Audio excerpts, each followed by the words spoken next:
शहरात जुना भोग रोड येथे राहत असताना नागनाथ काळे हे स्वतः राहत असूनही पत्रे मारून राहत होते. पत्रे खराब झाल्यामुळे थोडा बदल करत होते.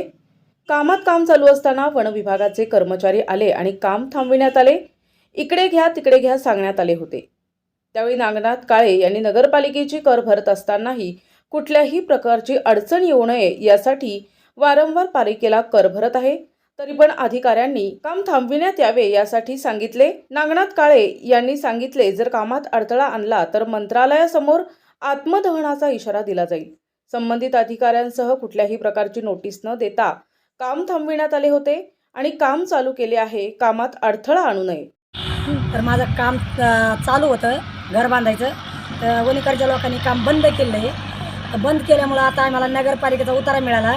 मी पावती भरली आणि पावती भरून 10,640 रुपये मी भरून आले. पावती मिळाल्यामुळं मी आता काम चालू करते. या कामात वणीकरच्या लोकांनी कुठलाही अडथळा आणू नये.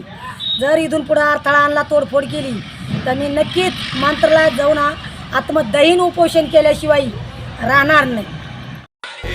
सुगंधित सुहासिक अत्तराची दळवळ, भरपूर व्हरायटीज आणि क्वालिटीचे अत्तर जे करतील आपणास मंत्रमुग्ध. आपल्याकडे सर्व ब्रँड क्वालिटीचे अत्तर मिळतील, जसे उद, मुश्क, ग्रीन अजमेरी, बकूड, CR7 आणि रुबाब, मुखल्लद, अरमान, आइसबर्ग.